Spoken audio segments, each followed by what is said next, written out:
Good afternoon. We are talking about philosophical principles and applications in adult education. This is a follow-up video on what we have discussed in the first presentation that I shared with you.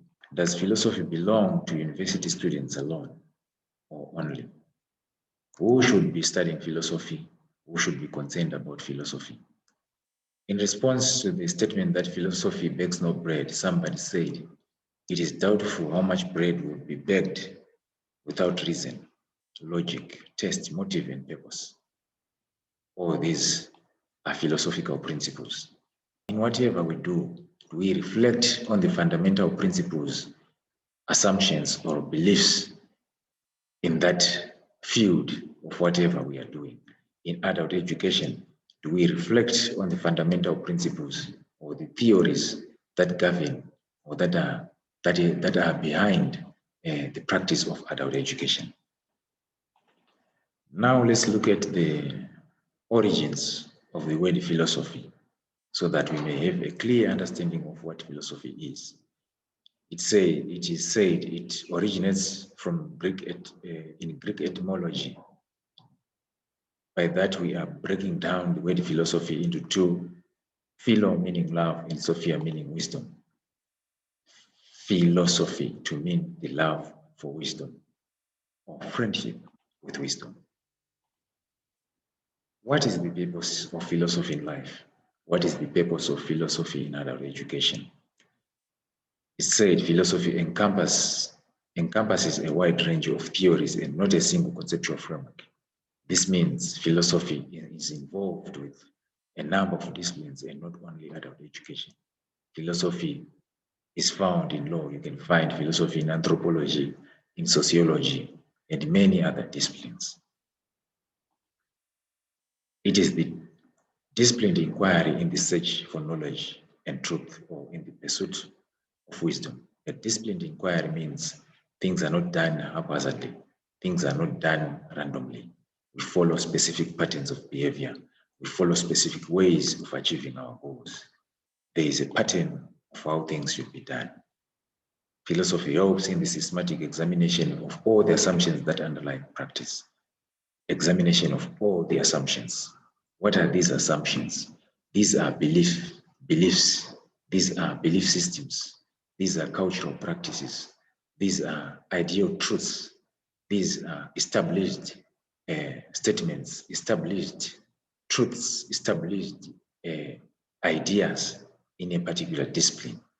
So philosophy helps us to examine these assumptions, these ideas or belief systems, so that we'll be able to review and to find out what exactly is the truth, what exactly is the reality about any phenomena we will be dealing with. It is said philosophy examines divergent perspectives due to the pluralistic nature of society. Our societies are built up of different cultures, different peoples, different religious beliefs, different cultural practices. All this must at least be harmonized through the study of philosophy so that we understand the background of the belief systems, the background of the assumptions, and we'll be able to question and examine whether we should be held up to those assumptions and ideas, or we should at least improve ourselves and improve our practice in certain ways. Philosophy is said that it maximizes vision, reason, or logic above superstition. We do not just have to believe for the sake of believing, but we must examine, we must question phenomena, we must question belief systems so that we arrive at the truth. Philosophy is interested in the general principles of any phenomenon, object, or process. The general principles that guide practice, the general principles that underlie any particular phenomenon must be put to test, must be questioned, must be reviewed, so that we are not manipulated, so that we are not lost, so that we do not abuse others, or we are not abused ourselves. Philosophy helps us in arriving at the truth in the search of wisdom or pursuit of knowledge. Now let's look at the relationship of philosophy to adult education. Philosophy is a lot of things at any given time, but what does it mean to us in adult education? What does it mean to adult educators or to training practitioners? In a nutshell, philosophy informs practice, whilst practice refines philosophy. This means philosophy and practice go hand in hand. Philosophy and practice go hand in glove. Philosophy and practice work together. They cannot be separated, or they should not be separated. Philosophy informs practice, whilst practice refines philosophy. Philosophy forms the foundation for reflection or practices, or praxis. Philosophy forms the foundation for reflection or praxis. This is action and reflective thinking. For whatever you do, you must reflect on the underlying principles or the assumptions that underlie your practice. And for whatever theorizing or philosophizing that you do, you must test the assumptions in practice and to see if they work and to see if they lead you to desirable outcomes. Theory and practice are not mutually exclusive. I've highlighted earlier on that you cannot separate the two. If you separate the two, then you are headed for disaster. Philosophy helps in planning, management, implementation, and evaluation of programs. In adult education, our routine activities, our routine tasks involve planning, involve managing training, involve implementation of training. These are teaching and learning activities, acquisition of resources, and also involves evaluation of programs. All these events or activities must or should be informed by a particular philosophy. The conduct of educators in all program events is informed by philosophical principles.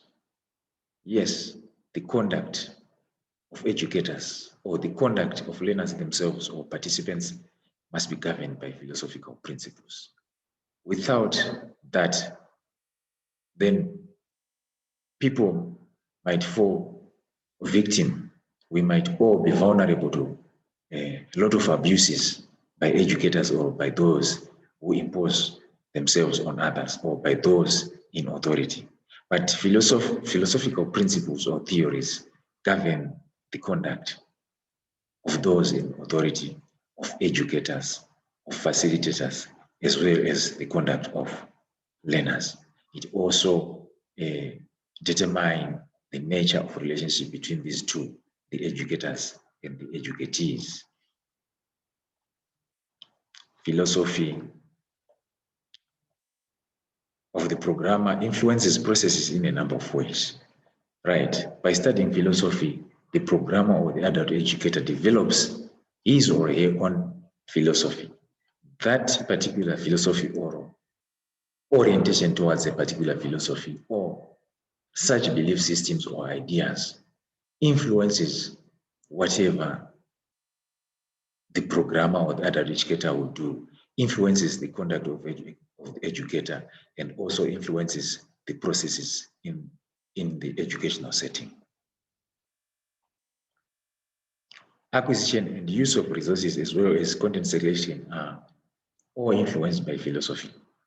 A particular philosophy or orientation towards a particular philosophy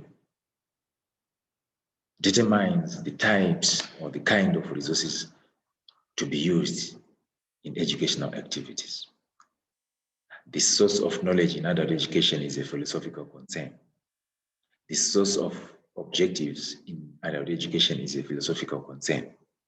This means philosophy helps us as adult educators or as trainers to carefully select our sources of knowledge. Philosophy determines the roles of educators and learners or participants in the teaching and learning activities. philosophy determines the roles of educators and learners or participants in the teaching and learning activities.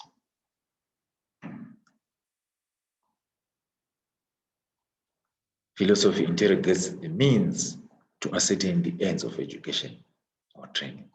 By means, we mean the methods or the approaches to education. And by ends, we are referring to the objectives or the goals of education. So philosophy helps in interrogating the methods, the approaches, as well as ascertaining the ends or the objectives of education or training. Philosophical concern is also on the appropriateness of learning content in relation to the goals of education and the available resources. Appropriateness of learning content at a particular level of learning, or when we consider a particular target group for learning activities, we must be guided by philosophical principles.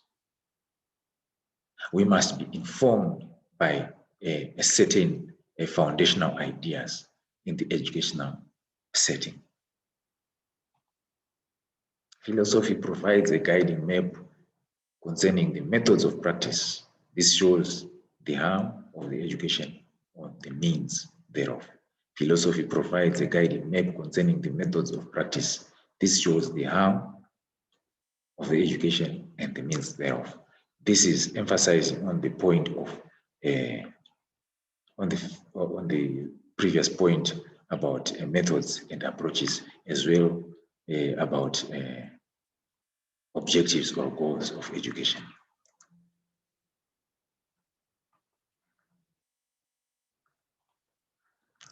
Philosophical principles govern or determine the relationship of educators and learners. It also prescribes the rules for evaluation of training programs. How education or training should be evaluated is also a philosophical concern. Depending on a particular type of philosophy or beliefs about education or training, evaluation is carried out in different ways. For example, according to the liberalist philosophy that is concerned about development of the mind, evaluation of education, of adult education and training is carried out by assessing mastery of content through maybe examinations and tests. But for example, according to the progressivist perspective, education should be seen by the kind of production, innovativeness, or industrialization that comes from the type of education. After learning, people must be able to produce. It's learning by doing. So at the end, evaluation is carried out by assessing those products that are produced through the education that has been provided. In general, and in concluding, philosophy is a set of principles that guide practice. It is said, theory without practice leads to an empty idealism, and action without philosophical reflection leads to mindless activism. This is a loaded statement. Theory without practice means people spend time thinking and philosophizing, theorizing. But after that, there's no production.